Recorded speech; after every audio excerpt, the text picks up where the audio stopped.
ಶ್ರೀ ಗುರುಭ್ಯೋ ನಮಃ. ಧ್ಯೇಯಸ್ವದಾ ಸವಿತೃಮಂಡಲ ಮಧ್ಯವರ್ತಿ ನಾರಾಯಣ ಸರಸಿಜಾಸನ ಸನ್ನಿವಿಷ್ಟ ಕೇಯೂರವಾನ್ ಮಕರಕುಂಡಲವಾನ್ ಕಿರೀಟಿ ಹಾರಿ ಹಿರಣ್ಮಯ ವಪು ಧೃತ ಶಂಖಚಕ್ರ.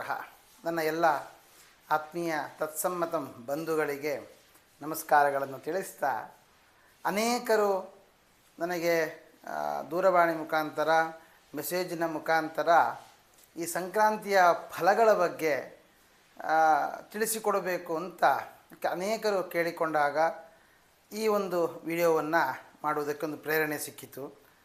2026 ಭವಿಷ್ಯ ಅಂತ ಏನು ಬರ್ತಾ ಇದೆ ಅದನ್ನು ಮಾಡಲಿಲ್ಲ, ಇದನ್ನಾದರೂ ತಿಳಿಸಿಕೊಡಿ ಅಂತ ಕೇಳಿದ್ರಿಂದ ಒಂದು ಚುಟುಕಾಗಿ ಕೆಲವೊಂದಿಷ್ಟು ವಿಷಯಗಳನ್ನು, ಕೆಲವೊಂದು ರಾಶಿಗಳಿಗೆ ಆಗಬಹುದಾದ ಫಲಾಫಲಗಳನ್ನು ನಿಮ್ಮ ಮುಂದೆ ಇಡ್ತಾ ಇದ್ದೇನೆ.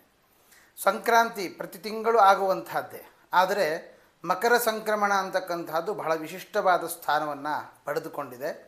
ಕಾರಣ, ದೇವತೆಗಳಿಗೆ ಹಗಲು ಪ್ರಾರಂಭ ಆಗುವಂತಹದ್ದು ಉತ್ತರಾಯಣ, ದಕ್ಷಿಣಾಯಣ ದೇವತೆಗಳಿಗೆ ರಾತ್ರಿ ಆಗುತ್ತೆ. ಆದ್ದರಿಂದ ಶುಭ ಕಾರ್ಯಗಳಿಗೆ ವರ್ಜ್ಯ ಅಂತ ಧರ್ಮಶಾಸ್ತ್ರ ತಿಳಿಸುತ್ತೆ. ಹಾಗಾಗಿ ಇನ್ನು ಮುಂದೆ ನಮಗೆ ಉತ್ತರಾಯಣ ಪುಣ್ಯಕಾಲದಲ್ಲಿ, ಆ ಪರ್ವಕಾಲದಲ್ಲಿ ಗ್ರಹಗತಿಗಳಿಂದ ಅನುಸರಿಸಿಕೊಂಡು ಬರಬಹುದಾದ ಫಲಾಫಲಗಳ ಬಗ್ಗೆ ವಿಮರ್ಶೆ ಮಾಡೋಣ.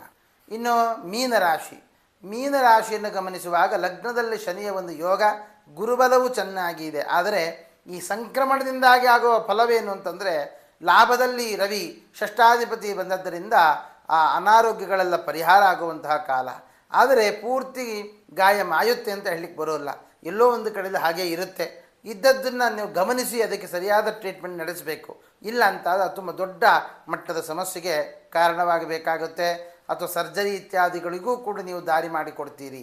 ಆದ್ದರಿಂದ ಆ ರೀತಿಯಾಗಿ ಆಗದೇ ಇರುವ ರೀತಿಯಲ್ಲಿ ಗಮನ ಹರಿಸುವಂಥದ್ದು ಒಳ್ಳೆಯದು. ಲಾಭದಲ್ಲಿ ಕುಜನ ಒಂದು ಯೋಗ, ಅದು ದ್ವಿತೀಯಾಧಿಪತಿಯ ಹಣಕಾಸಿನ ವಿಷಯದಲ್ಲಿ ಅನುಕೂಲಗಳಾಗುತ್ತೆ. ಆದರೆ ಅಷ್ಟಮಾಧಿಪತಿಯಾದ ಶುಕ್ರನು ಅಲ್ಲಿಯೇ ಇರುವುದರಿಂದ ಆ ದುಡ್ಡನ್ನು ಯಾರಿಗೋ ಕೊಟ್ಟು ಅದನ್ನು ಕಳ್ಕೊಳ್ಳುವಂಥ ಯೋಗ ಇದೆ. ಆದ್ದರಿಂದ ಯಾರಿಗೂ ದುಡ್ಡು ಕೊಡಬೇಡಿ, ಯಾರಿಂದಲೂ ಸಾಲ ತೆಗೆದುಕೊಳ್ಳಬೇಡಿ, ಅದರಿಂದ ಅನರ್ಥಗಳು ಉಂಟಾಗುತ್ತೆ.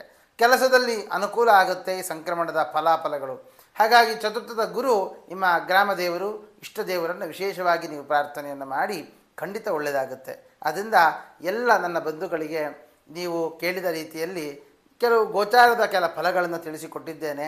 ಇನ್ನು ವಿಶೇಷವಾದ ಫಲಾಫಲಗಳಿಗೆ ಒಂದು ನಂಬರನ್ನು ಸಂಪರ್ಕಿಸಬಹುದು, ಅಥವಾ ನಿಮ್ಮ ಆತ್ಮೀಯ ಜ್ಯೋತಿಷರನ್ನು ನಿಮ್ಮ ಜಾತಕದ ವಿಮರ್ಶೆ ಇತ್ಯಾದಿಗಳನ್ನು ಕೂಡ ಮಾಡಿಸಿಕೊಳ್ಳುವುದರಿಂದ ಉತ್ತಮವಾದ ಫಲಾಫಲಗಳನ್ನು ತಾವು ಪಡೆದುಕೊಳ್ತೀರಿ ಅಂತ ಹೇಳ್ತಾ ಶ್ರೀಕೃಷ್ಣಾರ್ಪಣಮಸ್ತು.